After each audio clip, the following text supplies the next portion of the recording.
welcome to another episode of For the Love of Food. We are not in the heart of France or Japan. As a matter of fact, we are here in Islamabad with an incredible menu and right here at this restaurant called Talking Fish. So you get an idea what the menu is all about. Right here with me is a lady who runs this place, Virginia Flintwalk. Thank you for joining us on For the Love of Food. And on the other side, we have the chef, Mr. Shahid Mahmood, and also known, interestingly enough, by the name Sushi. And he's not the only sushi around here. But before I get into details, Virginia, so what exactly will we be using today for our various dishes? Okay, so the first dish we'll be cooking is bouillabaisse. Okay, there's a South French dish, basically of Marseille. What we'll be cooking, what we'll be using in it will be 5 types of fishes. We're going to have a red snapper, we're going to have salmon, we're going to have haddock, then we're going to have some prawns, calamari and mussels. This dish takes around 5 hours to be cooked. It needs the fish to be boiled, and when it's being cooked at least for 12 people or even more because it takes so long. Obviously us in the restaurant, we cook in a different style. It takes 15 minutes, 20 minutes maximum because people cannot wait. Obviously. So it's cooked in a different way. Tonight we'll be cooking in the French style. Let's get started. Sushi begins the proceedings with a quick saute of garlic and black pepper in a frying pan. So what's the idea behind bouillabaisse? Is it that you just cook all the fish together in a broth, or is there some kind of foundation you make first? Like, for example, what is he doing right now? Basically, the stock will be done in advance. There's the fish, it's going to be cooked for at least 5 hours. So the taste actually being cooked for 5 hours, there are several... Is that supposed to catch fire, or is that just a mistake? No, it has to catch fire. It's a gimmick also. It's a very nice one. I love this gimmick. I've seen it a couple of times. So you throw in so 5 different throwing all kinds the fish in, but we have already the stock. That has already the taste of the fish being cooked for 5 hours. So you it has several layers of taste being cooked for 5 hours. It's simmered. Really? So now you're just getting the fish quickly ready. This is the restaurant version, having it done quickly. Right. So the stock is separately, and we're putting the fish. Later on, we put the calamari, and why the calamari later? Why because it's very easy to be cooked. It's thinner and it gets easier to be cooked. So what's going in right now? I see shrimp. Yeah, you've got the shrimp over there. You've got the red snapper. You've got the salmon. You've got the haddock, and it's adding the tomato puree. That really gives the very nice red color of the bouillabaisse. So that's really for the color only. Yeah. And by the way, we do not say that it's not a soup, it's a stew. So it can be taken as a starter, it can be taken also as the main course. Oh, right. Because it's quite heavy. So the stock, fish bones and all begins to take shape.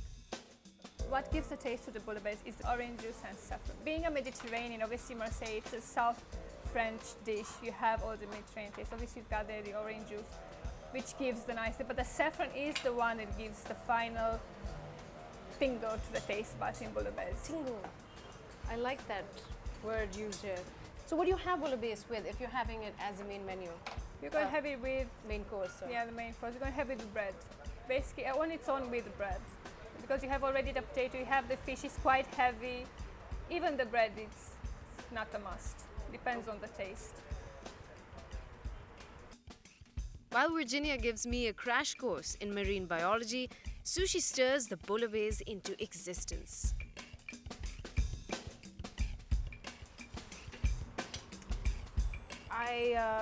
Okay. Here's your bouillabaisse. With So that's garnish, right? You sprinkle it right on top. Basically, that's the presentation. When did you add the saffron? Yeah. Just a pinch of it. We have it already in the stock. And then just a tidbit of that. Okay. I am going to have some of it with you, Virginia, please. Let's start and dig in. Smells fishy enough.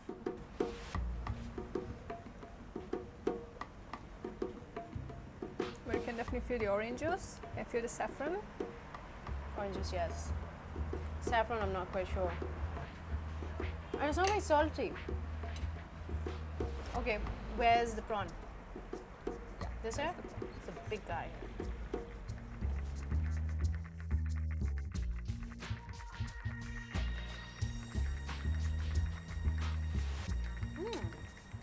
Interesting. Really good mixture. It distinctly tastes of seafood, Oh, that's as far as I can go with observation. It's got, yes, orange juice is there, tomato paste is there. It's not very salty, which is what's pleasant about this dish. And the aroma, I think, is the best part, really. When you're having bouillabaisse, you feel you're on a beach in Mediterranean, Marseille. You have the orange juice, which gives you that feeling. You have the tomato, you have the saffron, you have the fish, all the ingredients that brings you closer to the Mediterranean taste. I suppose you're definitely right. I haven't been to France myself, but what I can say about this dish is it's very different. And all those flavors that you pointed out really come out in this bouillabaisse. So I really enjoyed it. So what do we have next after this? We're going from Mediterranean, we're going to the Caribbean. So we're trying Caribbean prawns. It's a very fruity dish, very, again, beachy, let's call it, but very different. I'm looking forward to it. But right now, a quick short break and we'll be right back.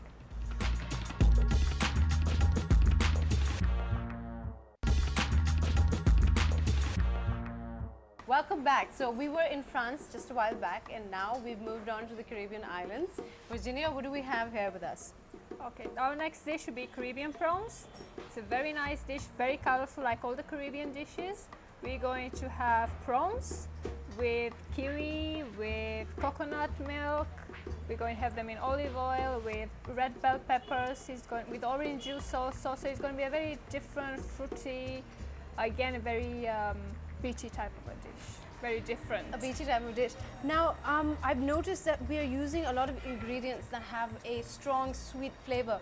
Now, is that really Caribbean cuisine? Yeah, Caribbean cuisine actually very difficult to cook because they have a lot of fruity tastes in it. So it's very difficult to actually simmer and make the final sauce correct.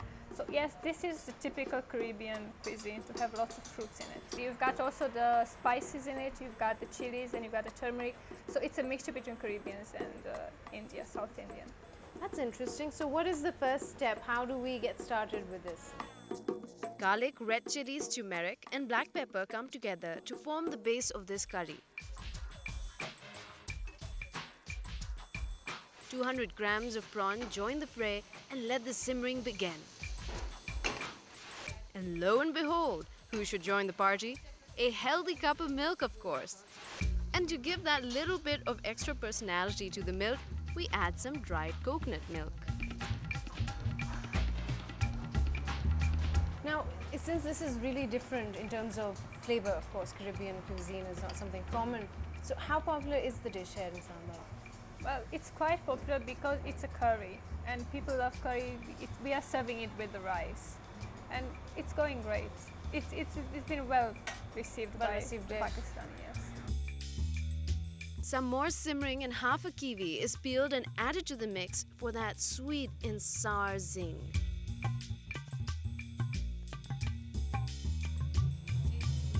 As the prawns absorbed the flavors they rolled about in, Virginia explained how a French food enthusiast ends up running a seafood restaurant in Pakistan. For my parents own the restaurants, I've been raised with that feeling around cooks, around food. So it was only normal for me to grow up and do this. Being in France, obviously you're used with European cuisine, which is quite bland at one moment. So I said to myself, I had the opportunity to come over to Pakistan to run this restaurant, so I had, why not? Try the South Asian cuisine, try the spices, try the culture. I have the age to try, so I said, why not? So here I am. Typically, Caribbean prawns are served with either rice or vegetables. Virginia, however, is spoiling us tonight. We get both. Caribbean prawns on a banana leaf with a side of stir-fried vegetables and rice. My God, look at the colors. It's fabulous. Let me just move it over closer to you so you can share it with me. It smells great. I mean, from the curry itself, I can smell the coconut milk just wafting out, which is what I think immediately you can recognize. It's lovely, the reds, the whites, the greens, and of course the yellows. I'm going to get you and me a spoon. Here we go. Thank you. Dig in. Please go ahead. Not with the chili.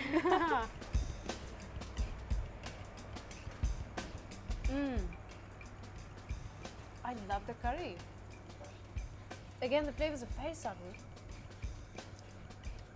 And it goes so well with fried white rice, that's for sure. And again, you mentioned South Asian taste. At the end, you feel the spiciness a little bit, not too much, Yes. but just at the end after you. And very distinct, all of them. I mean, turmeric is there, there's red chili, and the coconut milk, like I already mentioned. And it's made in milk, so the thickness is so much different than a oil-based or a water-based curry that we usually make in our desi dishes, Pakistani dishes. And I'm going to have it with a prawn.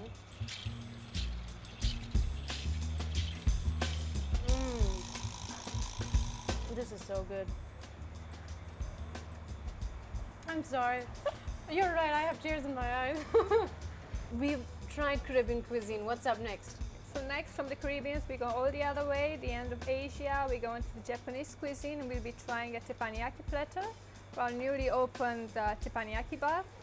So we're going to go over there and try something totally different. Not at all spicy, not at all colorful, but very, very tasty. All right, I'm looking forward to it. And I bet you are too. We're going to take a short break here.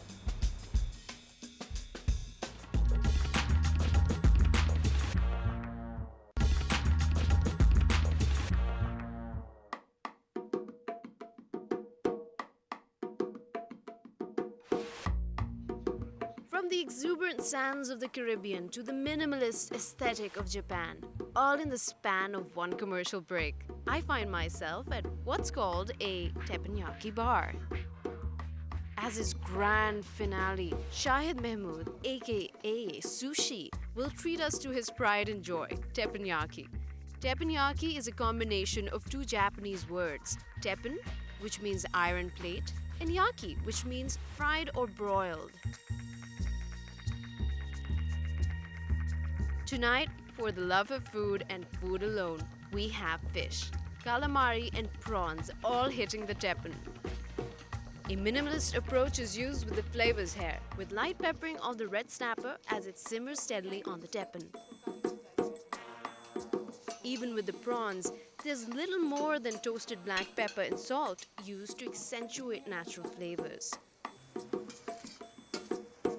तो जो इसमें prawns में और ये red snapper में वही ingredients सारे मगर जायका फ़र्क होगा दोनों। बिल्कुल फर्क तेपनियाकी का बेसिकली जो है ना एक ही रेसिपी बिल्कुल एक ही होती है लेकिन इसमें थोड़ा बहुत डिफरेंस करते हैं आप किसी में पेपर जो ना ज़्यादा होता है किसी में सॉल्ट ज़्यादा होता है किसी में लेमन ज़्यादा होता है जो आपका जो सपोज़ कि आप प्लेटर बना रहे हैं तो आपने अपने हिसाब से ही डिफरेंट जो है ना टेस्ट जनरेट करने हैं उसके अंदर किसी के अंदर गार्लिक ओवर टोस्ट करके डाल दिया ठीक है वो डिफरेंट वो टेस्ट जनरेट हो ये आपके अपने ऊपर और आपका कस्टमर्स जो बैठे होते हैं उसके सामने तो किस टाइप का फूड लाइक करते हैं Enter the garlic and lots of it. Toast it to a light crispiness and tossed onto the snapper and the prawns. Clearly, even the preparation of teppanyaki is intended to be an experience for the senses. You sit here and actually see it being cooked and you exchange a word with the chef and at the end you have the food here. After you actually saw it being cooked, it's extraordinary. It's totally different. Totally different. अच्छा ये जो garlic आपने पहले अलग से fry किया फिर add किया सेपरेटली ये साथ में क्यों नहीं? उसमें ये होता है कि अगर आप कोई मीट सपोज ये अब कालामारी है इसको मैं पका रहा हूँ ये अपना पानी छोड़ेगी इसकी वजह से वो गार्लिक का फ्लेवर जो टोस्टी फ्लेवर होता है वो इसमें नहीं आएगा ठीक है पानी का पक के बॉयल हो जाएगा तो उसको वो चीज़ वो अरोमा जनरेट नहीं होगा जो आप करना चाह रहे हैं तो ये जो आप साइड पे करे जा रहे हैं ये प्रिपेयर्ड हैं तैयार हैं नो हर एक चीज़ को प्रॉपर टाइम देना है ठीक है अब मेरे दिमाग में ये है कि मैंने इसमें ये डाल दिया और इसके हिसाब से जो ना मैं लास्ट में ये वेजिटेबल जब सब प्रिपेयर हो जाएगा तो ये वेजिटेबल रह जाएगी The preparation of teppanyaki also provides a great setting to get to know your chef, especially if he has some rather interesting hidden talents. तो locals कैसे इसे रिसीव करते हैं उनको रोज कैसा लगता है? लोकल्स के लिए ये मेरे मुझ पर डिपेंड करता है कि मैं देख लेता हूँ कि यार ये इस तरह का कस्टमर है मैं उसको उसके हिसाब से ट्रीट करता हूँ स्पाइसेस और एक्स्ट्रा ऐड कर देता हूँ फ्यूजन की तरफ चला जाता हूँ अपनी सेंस के भाई वो क्या खाना चाहता है तो आपका चेहरा पढ़ लेते हैं चेयर और डेफिनेटली ऐसे ही कि वो ही वांट स्पाइसी और लाइक दिस और that is a talent which I don't think you can teach. तो जो खवातीन आती हैं खाने वो तो बहुत तंग करती होंगी कि ये क्या डाला क्यों डाला कितना डाला हमने नहीं ख़वातीन ज़्यादातर वो सीखने के चक्कर में थोड़ा और जो ना वो तो होती हैं कि क्या और ये रेसिपीज़ यूजुअली रेसिपीज़ लेके चली जाती हैं क्या करनी है something I think you can't control really. Can't hide the recipe when you're cooking right in front of them. In a flurry of color, green onions, bean sprouts, bell peppers, carrots, cabbage and chopped onions descend upon the teppan with an irresistible sizzle. I find myself less focused on conversation and more focused on the gastronomical treat unfolding before my eyes. अच्छा अब इसमें आप butter इस्तेमाल करेंगे मक्खन इस्तेमाल करेंगे अच्छा सब में for करेंगे last touch. तो ये भी ऑथेंटिक जापानीज टेक्निक है कि इसमें बटर आप मक्खन आप एंड में डालते हैं एक्चुअली ये कि इससे इसकी फूड की लुक अच्छी हो जाती है, ठीक है। ये लोग जो है शॉर्टनिंग यूज़ करते हैं ज़्यादा, जापानीज बटर बहुत कम यूज़ करते हैं, ऑयल हो गया बस ये है इनका। और दूसरा इनके पास वाइन होती है, ठीक है, जो इनको पॉलिश कर देती है मीट का। हम लोग यहाँ पर बीइंग अ मुस्लिम कंट्री हम लोग वाइन यूज़ नहीं कर सकते, ठीक है, और इसलिए उसको मीट को पॉलिश करने के लिए कुछ ऐसा है कि अभी ये ड्राई बिल्कुल अजीब सा है, यानी देसी टच आ ही जाता है बिल्कुल। अब ये क्या आपने ऐड किया इसमें ये किकोमन है, क्या चीज़ जापानीज सोया सॉस। किकोमन बहुत सॉल्टी होता है। किकुमन Kikuman. That's a brand for that soya sauce. Most famous brand in Japan they are using in this. So I will keep this with this side. And not a moment too soon, the teppanyaki is finally left to our mercy. The anticipation alone guarantees quite an experience.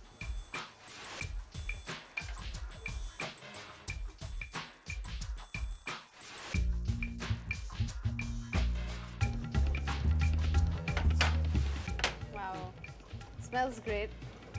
Looks fabulous. Where to start? First of all, before we dig in, tell me a little about the sauces. You've got two of these. This is not ketchup, is it? No, it's not. No, it's not ketchup. It's a nana sauce. Nana means spicy. Spicy sauce. So mostly that's some people used to eat spicy sauce, and somebody want like salty traditional Japanese. So that's the Japanese traditional sauce, and this is spicy for Asians. For Asian. That's a combination with this. Okay. And I'm going to try my hand at these chopsticks. In fact, a little 101 chopsticks lesson here. Am I holding it right? As long as you can grab the food, the most Basically. important thing. Do you have people coming in who try this maybe? No, they actually ask for the fork if they can't. Bear the humiliation of trying it. Well, I have my humiliation on camera, but hey, let's get started. So, dig in.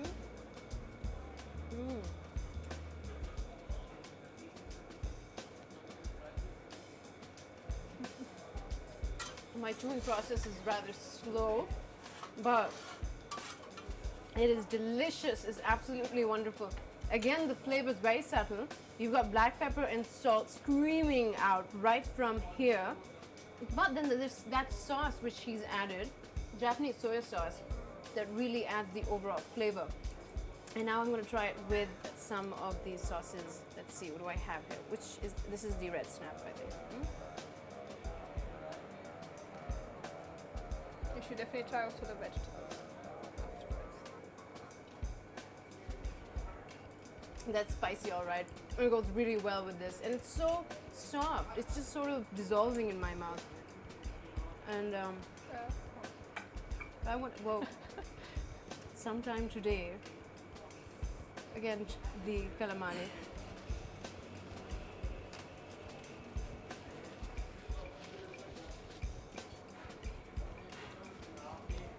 Definitely my favorite one.